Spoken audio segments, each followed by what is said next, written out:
Greetings all, this is Nick from Those Hairy Gamers, back again to talk about the upcoming Star Wars Legion tabletop game. Now I've just finished recording my last reading your comments video for this channel and I came across this just today actually.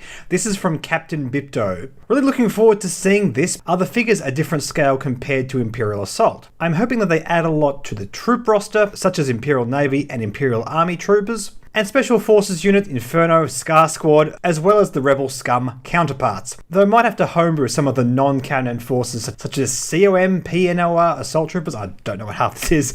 I hope that those expansions planned for the Clone Wars and First Order eras. Cool, so essentially we're looking at a lot of the stuff from Star Wars lore, we're hoping that it all gets added in. We know right now that FFG are, for the meantime, during the first year of its release, planning on releasing everything from the original trilogies that we see in ground battles. So I guess that's Snow Speeders, AT-STs, probably not AT-ATs, probably way too big for this game. Snow Troopers, Rebel, Snow Trooper equivalents, ground cannons, that kind of stuff. That's what I'm guessing we're going to see first up. But the first part of your question relates to scale, and that's what I want to talk about today. This is something that comes up again and again when people are discussing Star Wars Legion, and I think it's worth me making a video on this on my channel. To answer your question, is it a different scale to Imperial Assault? Yes, it is. Imperial Assault is the 28mm scale, while Star Wars Legion will be the 35mm scale. Now, when we're talking about quote-unquote millimeter scale, we are talking about the physical height of the figures within that scale. So an average like Stormtrooper or Rebel Trooper or Jedi or whatever will be roughly 35mm. Obviously stuff like Vader will be a bit taller, but that millimeter measurements refers to the average height of a figure in that scale. So purely in terms of the figures, it's not going to be intercompatible with Imperial Assault, which is a very contentious point for a lot of people. I'm noticing a lot of people seem to feel cheated. The idea that FFG have already sold them all of these figures and they can't use them in this new game. And to that, my response is, well guys, it is a new game. It's not like this is an expansion for Imperial Assault. This is an entirely new game. It's worth noting that the quality of the figures will be much better in Star Wars Legion. We know there's assembly involved, but from the test shots we can see, the demo games we can see, the figures look fantastic. And with a good paint job, they're certainly going to outshine the Imperial Assault figures. But more to the point, Imperial Assault is a board game while Legion is a tactical tabletop game.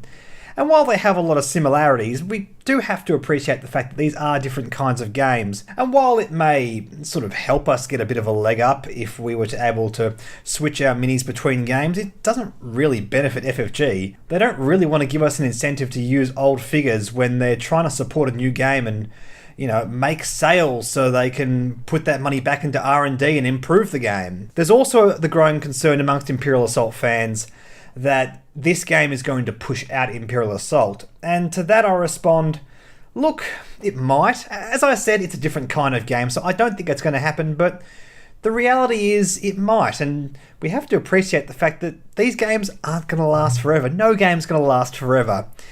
And if FFG make another Star Wars game that pushes an existing Star Wars game they have out, well, they're going to keep the game that is more successful, that more people want to play. So us as consumers are still left with the better of two games. I know it sucks to lose a game that you've loved for a very long time, but if a game comes along and pushes it out because it's better and more people want to play it, well then, at the end of the day, we have a better game. Having said that, I really hope this is not the case. I really hope the Imperial Assault does not go away. It's a fantastic game, and I'd hate to see it go. So on the subject of scale, we're dealing with minis in the 35mm scale in Star Wars Legion. And it's worth just having a quick chat about that, because a lot of people are looking at this thinking, okay, how do I make supplementary material for this game? How do I make terrain?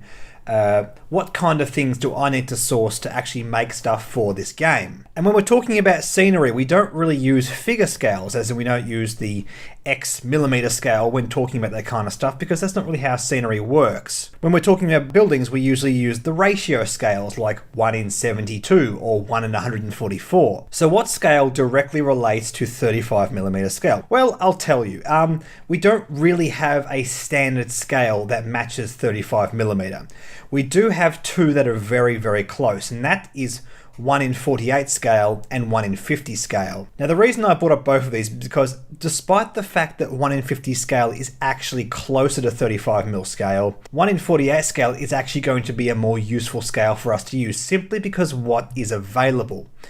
Figures in 1 to 50 scale are about 36mm, so only a mil off the 35mm point, and having an extra 35th worth of height on top of your mini doesn't really look too much out of scale. 1 to 48mm is roughly 37, 38. That's adding about 2 or 3mm on top of the figure, and at that kind of size you can notice it. But honestly, when we're looking at scenery like buildings and vehicles, that tends to be less noticeable. Now, I'm a scale modeler myself. I deal with this kind of issue all the time, and not just in gaming. And scale mismatches are an interesting thing to deal with. In general, in my opinion, just looking at how scales work, if you're using figures, try and scale match as best as you possibly can, because it is the thing that stands out most when there are scale mismatches.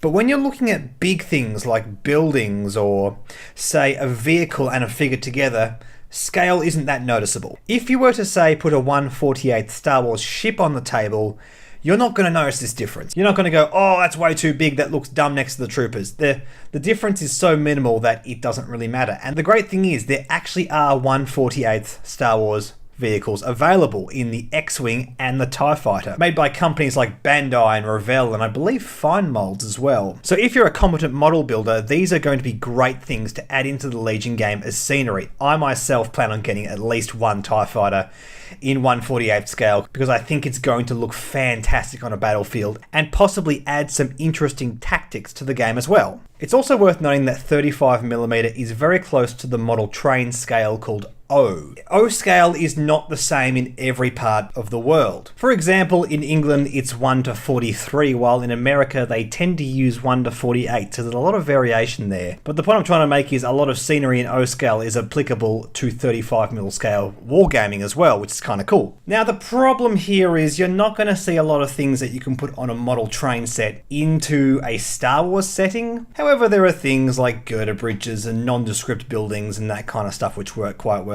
It's also worth noting that a lot of people are looking to make Endor scenes. And one of the most common questions when talking about things like trees and shrubbery, people ask is, where do I get an O scale tree? Or where do I get a 1 in 48 scale tree? And the answer to that is model trees are not scaled. You just get them based on the size, and basically you have to eyeball how big they are compared to what you're modeling against. So it's definitely worth having a 35mm figure with you when you go to the shop to buy some trees, and just hold it up to it and take a look what it looks like. But in general, the larger trees you'd buy for a model train set will be perfect for this kind of thing. It's also worth noting that 35mm scale is a very, very highly supported scale amongst wargaming product. There are a lot of brands, for example, that make resin kits in 35mm scale, lots of brands that make MDF wood laser cut kits, and these can actually be quite affordable. And just on the topic of MDF kits for Star Wars Legion, we recently had a post on the Facebook page of General Games, who is one of my favourite local gaming stores, revealing some details on what looks like some laser cut wood kits of Star Wars buildings they're releasing just for Star Wars Legion. Now, I don't have too much information on this just yet, but it does seem to be an exclusive product that they're stocking, which is kind of cool.